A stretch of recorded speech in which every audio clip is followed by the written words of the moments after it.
Please sit down, and we're going to have our reading now, which you can find in the Bibles on page 1005. It's Hebrews chapter 8, or it's on the inside of your sheet if you've got one of those near you as well.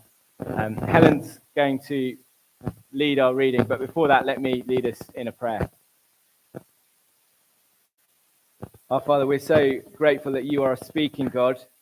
Thank you that you reveal yourself to us, and you reveal to us your plans for humanity and how we can get in step and benefit from all that you're doing. Please help us to tune in now as we hear your word read and then preached to us, and help us to respond appropriately. We pray in your name. Amen.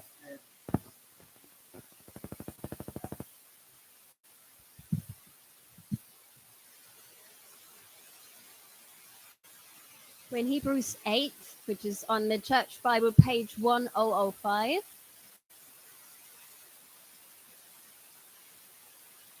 And I'll just explain. I'll be reading the first part, verses 1 through to 7. And then you're invited from verse 8 onwards, which we don't need quite yet. Thank you, guys. You just want to go one back. Thank you. I'll invite you for a responsive reading. So I'll continue to read the normal font, and you're invited to read the verses in bold. Hebrews 8, starting at verse 1. Now the point in what we are saying is this: we have such a high priest, one who is seated at the right hand of the throne of the majesty in heaven, a minister in the holy places, in the true tent that the Lord set up, not man. For every high priest is appointed to offer gifts and sacrifices. Thus it is necessary for this priest also to have something to offer. Now if he were on earth, he would not be a priest at all, since there are priests who offer gifts according to the law. They serve a copy and shadow of the heavenly things. For when Moses was about to erect the tent, he was instructed by God, saying, "See that you make everything according to the pattern that was shown you on the mountain." But as it is, Christ has obtained a ministry that is as much more excellent than the old, as the covenant he mediates is better, since it is enacted on better promises. For if that first covenant had been faultless, there would have been no occasion to look for a second. Now continuing on the screen.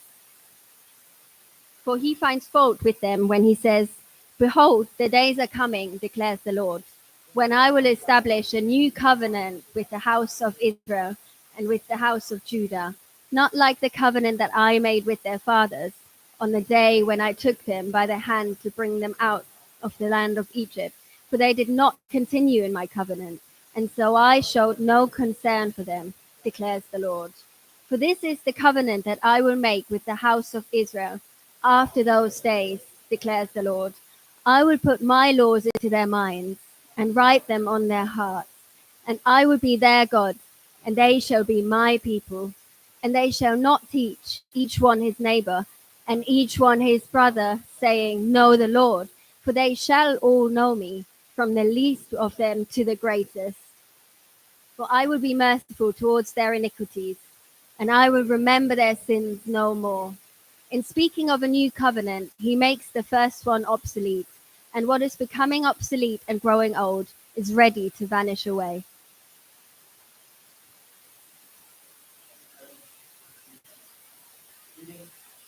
Morning to you all. My name's Jono, if we haven't met before, and a very warm welcome if you're here just for the first time today, celebrating Koki's baptism. We're glad that you've joined us, and we're going to look at this passage together in some detail. But before we get into those verses, I wanted to begin with a story that some of you may remember from your history lessons when you were younger, or you may have seen the depiction of on the recent TV show about the royalty, The Crown. And it's the story of the abdication of King Edward VIII. Let me just fill you in with the story if you don't know what happened. So let me take you back to January of 1936. Edward VIII has just become the King of the United Kingdom. And at this time, he has a relationship going on. And it's a relationship with an American lady called Wallis Simpson. And this lady was disapproved of by the establishment of the day. She had been divorced once, and at this time was in the process of being divorced for a second time. And that wasn't thought well of by the establishment. So that's January. And now we're going to fast forward 10 months to November of the same year, November 1936. And the king, King Edward, he organizes a meeting with the prime minister. And at this meeting, he tells him that he wants to marry this woman. He wants to marry Wallis Simpson. And to cut a long story short, basically he's told that he can't do that. And if he wants to remain king, then he can't marry this woman. And so he's left with this choice. Does he want to marry the woman, or does he want to keep the crown? He can't have both. It's one or the other. And of course, famously, he chose the woman instead of the crown. And so he had to renounce his throne. And as of December 1936, he was no longer the king of the United Kingdom. I guess there will be a variety of opinions at the time on whether this was a right decision or a wrong decision. But I guess there would at least be some people who thought that this was the wrong decision that he made. And one reason you might give for that is because of the great privilege it is to be the king of the United Kingdom. It's a very prestigious position, isn't it? I mean, think of all that Edward was giving up by renouncing his throne. Think of all the authority he had, ruling over millions of people. Think of all of the wealth that he had that others couldn't dream of having. Think of the honor he had, being treated like nobody else. People might say he had something so good. How could he throw it away? Well, we've been thinking in this series in the book of Hebrews, not about renouncing the throne, but about the danger of renouncing a Christian faith, a trust in the Lord Jesus, and the pressure, the inclination that people can easily feel if they're Christians to walk away from Jesus and to give up on their faith. And we've thought about a variety of different reasons, different causes for that. But one of the things that we've identified is the reality of hardships in the Christian life. Maybe it's hardships in the workplace might be one example that Christians experience. Maybe you're somebody here, if you're a Christian, who's experienced difficulties in your workplace because of your Christian faith. I mentioned early on in the series a local GP in the area where I grew up, and he was a Christian. And when there was what he thought of as appropriate opportunities to share something of his Christian faith, help his patients, he would do so. And on one of these occasions, he shared something, and there was a complaint, or shared something of his Christian faith, and there was a complaint by the mother of this patient. And that complaint was escalated into a court hearing where his livelihood was in jeopardy. And all the while, he was facing this battle with bowel cancer. So it's a really tricky situation for him. And I can imagine if I was in that kind of situation thinking, if this is what the Christian life is going to be like, maybe I should just throw in the towel. If it's going to be this difficult. Hardships in the workplace, maybe you've experienced things like that. Or maybe hardships in relationships because of your Christian faith. I mentioned last week a friend of mine who, before they became a Christian, had a very close friendship with a flatmate. But then after becoming a Christian, that relationship became very tense and very difficult because this flatmate didn't like the changes that were going on in this person's life and the beliefs that this person now held to. And so this flatmate made it very clear that he didn't want to be friends with this person anymore. It's a very hard situation, isn't it? And I guess there'd be others of us who had similar situations with family, with friends, because of your Christian faith. And maybe makes us feel, if this is what the Christian life is like, maybe I should throw in the towel. Maybe if it's going to be this hard, I should just give up.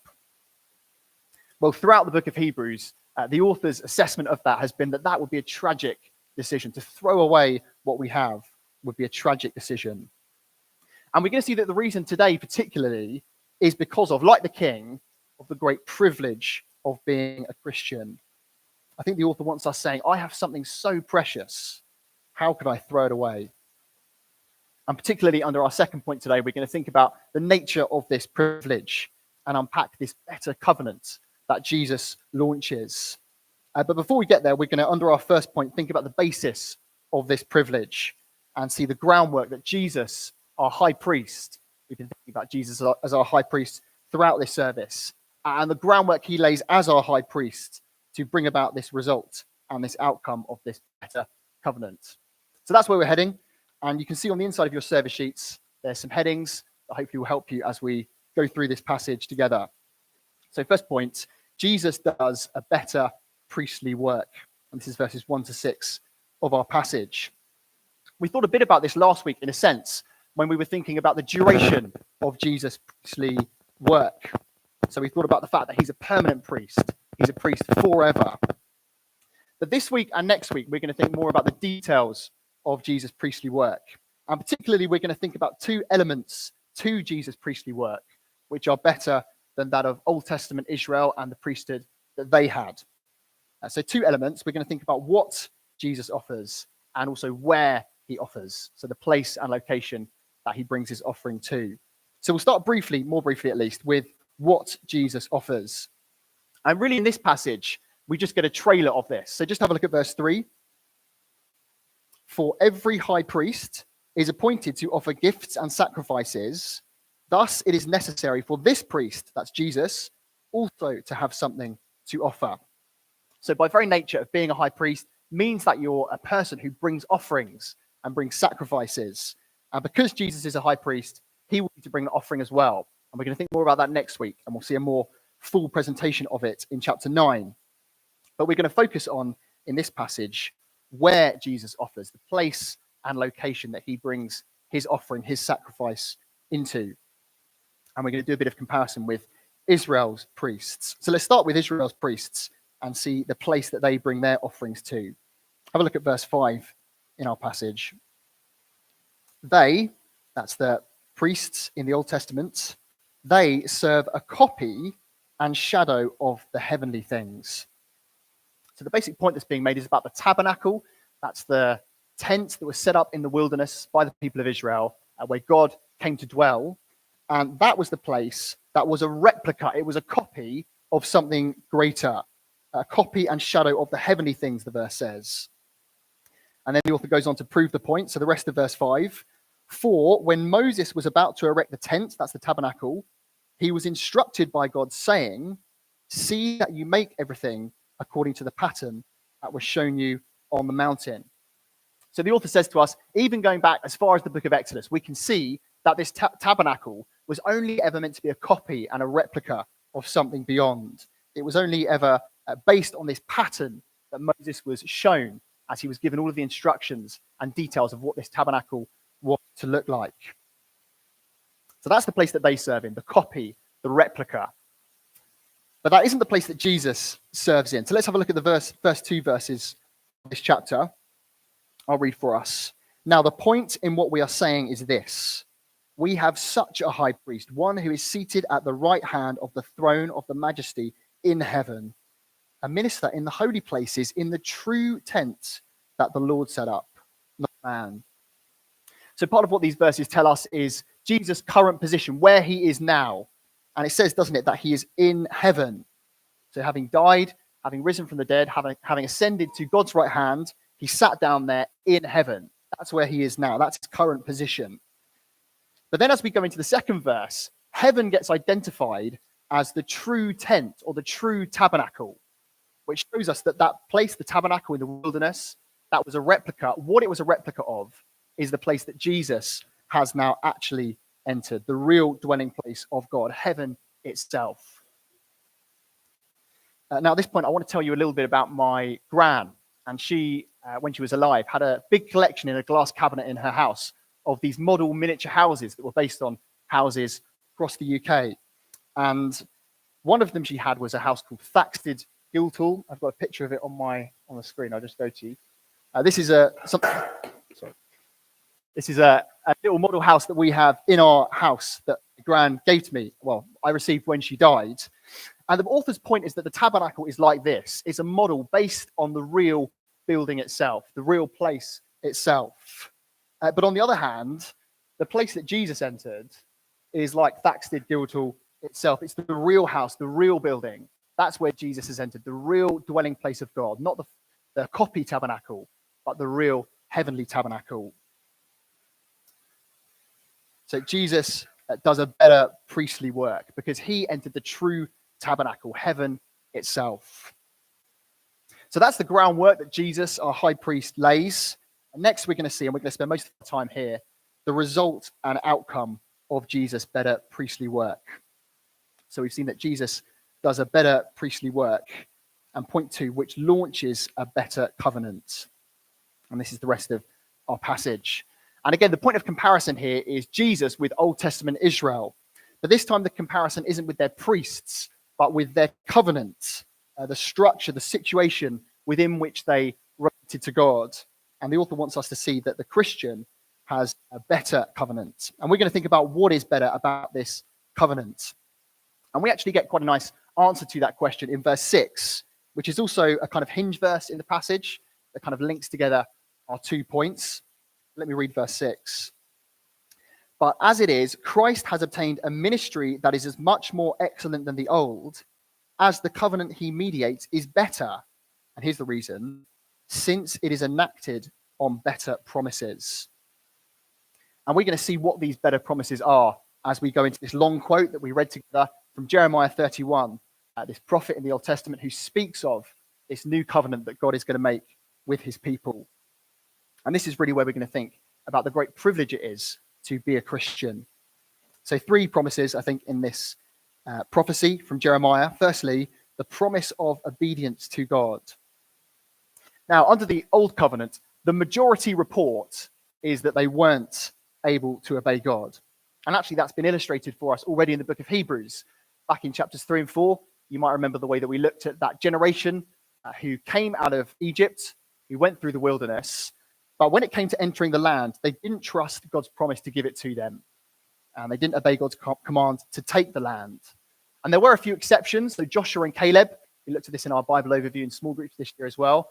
They did trust God, but they were the kind of exceptions. They were the outliers. Mostly, for the most part, the majority report is that they weren't able to obey God. But the wonderful thing about this new covenant is things have changed. Now, we are able to obey God. Let me just read from the beginning of that quotation in verse 8. Behold, the days are coming, declares the Lord, when I will establish a new covenant with the house of Israel and with the house of Judah, not like the covenant that I made with their fathers on the day when I took them by the hand to bring them out of the land of Egypt. For they did not continue in my covenant, and so I showed no concern for them, declares the Lord. For this is the covenant that I will make with the house of Israel after those days, declares the Lord. And here's the key bit. I will put my laws into their minds and write them on their hearts. So where under the old covenant, the law, the commands, they were written externally, weren't they? They were written on the tablets of stone that Moses was given with the 10 Commandments. But under this new covenant, wonderfully, things are different. God has inscribed, written his law internally on our hearts and minds. And that means the result is that we now can obey God. I think sometimes as Christians, we imagine that progress and change isn't really possible in the Christian life. You know, the Christian life is purely characterized by falling short, moral failure, not meeting God's commands. But actually, this promise tells us, doesn't it, that progress and change is possible for the Christian. That doesn't mean that they'll reach moral perfection or anything like that, but there can be real change, real transformation. I found this a real encouragement this week, thinking about this, and realizing that we don't actually need to have a kind of defeatist mentality when it comes to sin in our lives. We don't have to think, you know, I'll never change in this area, or, you know, this habit is too hardwired, I'll never make any progress there. Actually, this verse tells us the opposite, doesn't it? We can be much more optimistic. Under this new covenant, God can and does change us. That's a wonderful thing. Well, that's the first promise of this new covenant. The second promise, the promise of relationship with God. Now, again, under the old covenant, some people had a personal relationship with God. So just think of Moses. He's probably the prime example of this. He could approach God, couldn't he? The way that he ascended Mount Sinai and met with God there, the way that he entered the tent of meeting and met with God in the tent. He could approach God, and also he could speak with God, couldn't he? So he was the one who received the laws from the Lord and delivered them to the people. God spoke to him, and also he spoke to God. There were various occasions in the first part of the Bible where Moses prays for the people on their behalf and intercedes for them. So that is the situation under the Old Covenant. Some had a personal relationship with God, but most had a much more impersonal relationship with God. Just think of the rest of the people in Moses' day. They didn't approach God, didn't they? Did they? They didn't ascend Mount Sinai and meet him there. They didn't enter into the tent of meeting like he did. And they didn't speak with God, actually, really. Moses alone was the one who received the laws. And Moses alone was the one who prayed for the people. But wonderfully, that is a great point of contrast with this new covenant. Under this new covenant, all Christians have a personal relationship with God. Let me just read on in verse 10 where we left off. And I will be their God, and they shall be my people. And they shall not teach each one his neighbor and each one his brother, saying, Know the Lord, for they shall all know me, from the least of them to the greatest. So under this new covenant, our relationship with God doesn't have this kind of indirect, impersonal form to it. Like in verse 11, the way that knowledge of God comes through the neighbor saying, Know the Lord, or the brother saying, Know the Lord. It won't have that kind of indirect nature to it. Instead, we all can approach God. They shall all know me, from the least of them to the greatest. Or to use the language of earlier in Hebrews, we can draw near to the throne of grace. Sometimes on podcasts I watch, they have these kind of quick fire Q&A things that they have with their guests. And one of the most popular questions I find that comes up a lot is, who's the most famous contact in your phone? You know, they'll always say someone really impressive that the host is amazed by, like LeBron James or Barack Obama or Taylor Swift or someone else like that. And I guess we feel that it's a great privilege, because to have them as your phone contact is to know them personally, isn't it? It's to have this kind of direct access to them. But actually, the Christian has an even greater privilege than that, don't they? The Christian knows the God of the universe, the creator of all things, personally, directly. It's a wonderful privilege. So we've thought about these two promises, the promise of obedience to God, the promise of relationship with God. And both of these are built on one more foundational promise that we get in this quotation. And we can see that from the 4 at the beginning of verse 12. It's because that grounds all that's come before in this quotation. And it's the promise of forgiveness from God. Now, under the old covenant, there was sort of, in one sense, a kind of forgiveness, but it was provisional, a provisional forgiveness. And that's why I think the offerings that you read about in Hebrews and you read about in the Old Testament, they had to be repeated, didn't they? So some of these offerings for sin were repeated on a daily basis, some on a yearly basis, like the ones on the Day of Atonement. But again, things are different under this new covenant. It isn't just a provisional forgiveness, it is a definitive and decisive forgiveness. And as I said earlier, we're going to think next week about the mechanism of this in what Jesus offers in chapter 9. But here we just get the conclusion stated. Verse 12, for I will be merciful toward their iniquities, and I will remember their sins no more. I guess many of us here will have had the situation in our lives where we've wronged someone badly, and as a result, the relationship with that person is damaged. And perhaps you don't speak to that person for a while. Maybe after a while, though, the relationship is repaired and you make up, and they say that they've forgiven you. If you're anything like me, you probably have that kind of nagging feeling, though, at the back of your mind. Have they really forgiven me? You know, if this came back up in an argument, would they bring it back up again? Do they still feel a bitterness about what I did? It's quite an unsettling feeling, isn't it? But the wonderful news of this new covenant is that we needn't have that feeling with God. He has decisively forgiven us. He says, I will remember their sins no more. It's a wonderful privilege to be a Christian. Jesus launches a better covenant, one where we can obey God, one where we have relationship with God, one where we have forgiveness from God. Well, we begun today, didn't we, by thinking about the hardships that the Christian life can be characterized by. Maybe that's something you're experiencing at the moment if you're a Christian here today. If not, it will be something that comes in the future. And it's easy in those moments to think, if this is what the Christian life is like, maybe I should throw the towel in. Maybe I should walk away from Jesus. Maybe it isn't worth it. But again and again, our author wants us to see that that would be a tragic decision. And today's reason is because of the amazing privilege it is to be a Christian. And we've thought about the basis of this privilege in the better high priestly work that Jesus does. And also in the nature of this privilege, in this better covenant that Jesus has launched. And all that that entails, all that that means for us. We can obey God. We have law written internally on our hearts and on our minds. We have relationship with God, knowing him personally. and we have definitive forgiveness from him. I will remember their sins no more, he says. And I think we're meant to finish this passage feeling, I have something so precious. How could I ever throw it away? Well, we'll take a moment of pause now just to dwell on what we've been seeing in this chapter and what the Lord's been saying to us. Then we'll be led in prayer.